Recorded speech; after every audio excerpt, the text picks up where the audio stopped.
Welcome to Brewsers, a podcast about beer, coffee, booze, and bruisers. I am your host, Rody John, and today we speak to Dennis Wehrmann from Second Rodeo Brewing in Fort Worth, Texas, and Beard Science Sour House in the Colony in Texas. So we talk all about how he is a fifth-generation brewer, how Second Rodeo and Beer Science started, and being a pillar in the DFW brewery scene. Second Rodeo also will be releasing their Oktoberfest beer this weekend. That is right, Labor Day weekend. It is time for Oktoberfest beers. Let's bring them on.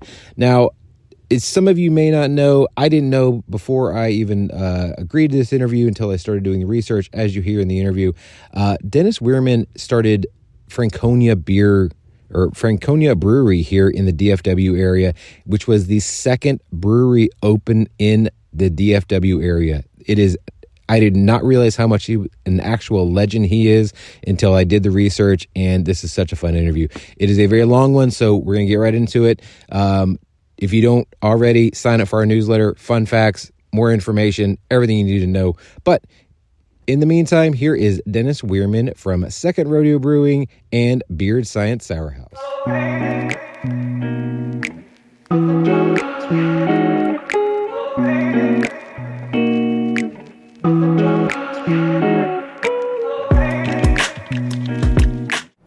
Welcome to the show, Dennis Wehrmann. He is not only with Second Rodeo Brewing out in Fort Worth, but Beard Science Sour House here in the Colony.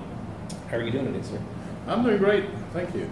So I said you were with those two, but your history with the beer in the DFW, I looked into it. I didn't realize it until I started looking, and I was like, holy shit, this guy's royalty when it comes to DFW breweries.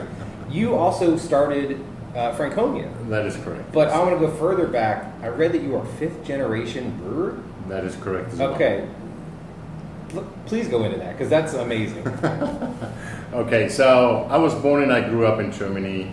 My family started brewing beer 1800. Jeez. So my family is in the beer business since 1800. Several breweries, distribution, everything you can think that has to do with beer. We somehow have our hands and fingers in it over there. So I'm the black sheep in the family.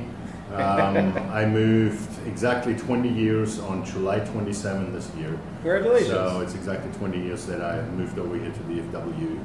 Wow. But yeah, grew up in the brewery, started helping, well, probably was more the annoying little kid in the brewery when I was a little kid. But yeah, started brewing in the family brewery, age 12. That's when I actually did my first batch of beer on my own as well. And yeah, just never did anything else. Went to Munich, studied beer and food science, and did different breweries back in Germany. Did some consultant in Germany already, and yeah, like I said, 2003, 20 years ago, decided with my wife to move here to Dallas and worked for a brew pub in Dallas at first, for the first 4 years, until I started opening my own place, and yeah, ran that for 12 years. Jeez. And everything after that is history. Now, what brought you to DFW? Because Franconia, was it the first? I mean, you didn't come here for that, but when you did start Franconia, it was basically that you guys in Raw, right? That's exactly right. So it was Raw and it was Franconia. Fritz opened up, don't want to lie to you, maybe 2 years before me. Okay. But, well, he obviously was on the Fort Worth side of town. Right. So, yeah, I stayed on the east side. Yeah. And I think it was for a good almost 5 years, it was just Raw and Franconia at that point. Which is crazy. And yeah, and then the big boom just happened. Yeah. So, yeah, big times. Well, what brought you to America and also the DFW area? Make it a long story short, it's all about the women's. Okay. If that makes sense. So my wife, her mom was German, her dad is American. Oh, okay. I met her over in Germany. She lived over in Germany for a long time. We dated, we got married over there. Right. And yeah, the job I had over there with the family business and everything took a lot of time, was very time consuming. Yeah. The brewery was a decent sized brewery we had over there, so I was tied up pretty much 24/7. So Yeah. she was ready for a change, and she put the foot down and said, "All right, we got to go somewhere else. You need to get out of here, or I need to go by myself." So it was a hard choice in the beginning, but it's all good now.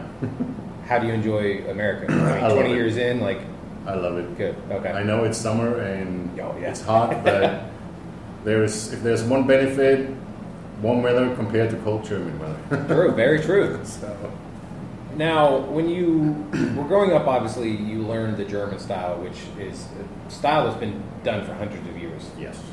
And then you come to America and you bring some of the same, obviously, recipes over here, but then you're trying to pair them with American taste buds.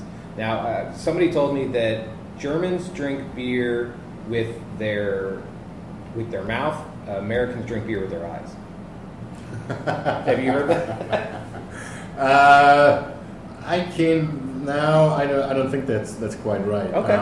So we Germans drink beer with both, with the mouth and the eyes. We definitely want to make sure the beer tastes good. I mean, that's number one, but it needs to look good too. True. So, and let's say Europe overall, I hate always going just into that Of course. German Yeah, niche, yeah, yeah. you know. In Europe, people like that the beer tastes good, and they also want that the beer looks good. Right. So for each style, there is a separate glass. We love our head on the beer, the Yes. foam. We need some foam. Yeah. Not here where you can pour beer in pretty much anything, a pint glass or a milk jug or whatever it is. And yeah, it's, you know, if you pour a little bit of head on it or a little bit over 2 fingers, people think you're trying to Short on you know, beer. short them Yeah. on something. So no, and I mean the head on the beer obviously is one of the first quality points you can have on a beer. You know, see how good the foam is, how thick it is, Right. how it sticks to the glass. So if you get a nice beer served, that's the first thing we're looking for. So And they've definitely taught, we see it over here now, people tilt the glass to where the head Absolutely. doesn't happen. So. absolutely, Yeah, yes, no, that makes That's sense. correct. Now, again, trying to taste for American palates, how do you think you've kind of changed some of your beer recipes to appeal more to the regular, everyday craft drinker? I really haven't. Oh, good. Okay. I really haven't. So going back very quick to the brewery I had, that's what we were standing for. Traditional German beers. Right. So everything from lager beers to German ale beers, Hefeweizens, Kölsch, alt beers, you name it. We pretty much did them all. We never we were never going for the American craft beer, Right. you know, on the IPA side, and then all the big porters and stouts and all those big things came in. So I never adapted to that, Okay. at least not with the brewery. Now this is totally different what we're doing now here. Of course. 100% sour house. Right. What should I tell you? Yeah. Well, that has nothing to do with traditional No, not at all. European beer brewing. And at Second Rodeo, same thing. We have a few stables. They're all leaning towards the American beers. Right. And we do some seasonal stuff that's anywhere from German, European, American, Belgium, all over the planet. We're brewing some stuff for Yeah, that. that makes sense. Now, from what I read, the truck yard is helped open Second Rodeo and Beard Science, but it's with a company called Brainstorm Shelter. Can you tell us, I guess, what the Brainstorm Shelter is? Because it seems to be... So Brainstorm Shelter is our mother company. Gotcha. That's what I thought. So Brainstorm Shelter is owned by Jason. Okay. So, and he owns the truck yards, Right. Second Rodeos, a few other concepts. So this is just the mother company, the corporate company Okay. to all the other ones, if that makes sense. Now, how did you get on board with them? Okay, that's very interesting. Jason probably would have a few words on his own about that. So Jason was, when I still had my brewery, Jason was obviously a very good customer of ours. He was very supportive of us and for sure the local craft beer overall, Right. as he always was. So we met many years back. I couldn't even tell you how many years ago. Mainly introduced by some friends we have in common. And yeah, when I sold my brewery, I really didn't felt like staying in the beer business. I really had planned to slow down and just do a little bit here and there, whatever comes up. But yeah, Jason approached me and told me about the two projects. He actually did a project out in Mansfield, which I helped him. Oh, that's right, by the years horns. back as well, by Yeah. the horns. So he contacted me with the Sour House idea and the second rodeo idea if I would be willing to jump on board and pretty much take over responsibilities for the brewing operations. So Right.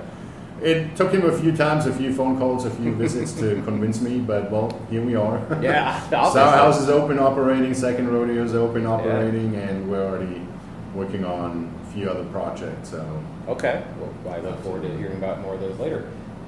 Now, when it does come to, well, I guess which one came first, second rodeo or Sour House came first. Sour House came first. Now, where did the idea for, like, was it his idea for the Sour House? That was his idea. Again, that brings us back to me being more the traditional German guy. So sour beers was not quite my cup of tea.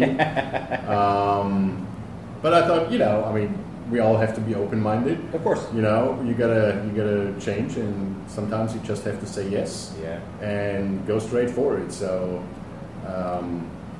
he told me what his idea is. Originally, the idea was mainly to do just wild sour beers. That didn't really make a lot of sense after we thought about this over, as wild sours take a long time, and sure, it's a specialty as well. Of course. So we're doing kettle sours and wild sours now. Okay. Right now we have 16 kettle sours on draft. So, and we got fooders with wild sours. So they are already aging since almost 2 years. Some of them actually older as 2 years already. Wow. And there was everything in it from Flemish sours to Belgian sours, wild fermentation. We have a wood open fermenter here at the Sour House. Wow. So some spontaneous fermentation things going on. So, and we will start releasing the first ones of those probably mid to late fall this year, and that will be all bottles. Yeah. So we don't want to mix the wild sours with the kettle sours. Oh, of course. But yeah, and I mean the kettle sour is a very, very fun niche to play with. You Yeah. can do so much with it due to the fact that it's more controlled souring environment. Yeah. You can play way more with flavors and different profiles and things like that. Now, for those who don't know, because some of us are they just know what regular sours are, maybe they, whatever their favorite brewery, they might have a sour, or let's say Martin House, because Martin House does really good sours as well. Absolutely. Division in Arlington as well. What is the difference between the wild sours and the kettle sours? Okay, so wild sours are beers. They grow and ferment through wild yeast and wild bacteria. Gotcha. So it's a very interesting process because we brewers don't really know what happens, right? So usually you're using bacteria and yeast there in the environment around you. Yeah. You can also get some of those bacteria from labs and things like that. Mhm. But the more interesting part is really operating with wild yeast and wild bacteria you just get around your surroundings. Right. So you brew a beer, and like I said, we work with an open fermenter, for example. So you bring the beer into that fermenter, you just let it sit, and you pretty much just wait what happens. Wow. Right? You can control it a little bit. You can go into different direction, or do a little bit of your work in the background, but Kind of steer it one kind way. of, yeah. I mean, that's definitely possible, but you really don't know in which direction at the end it goes. Wow. So that's the wild souring for us. Very interesting.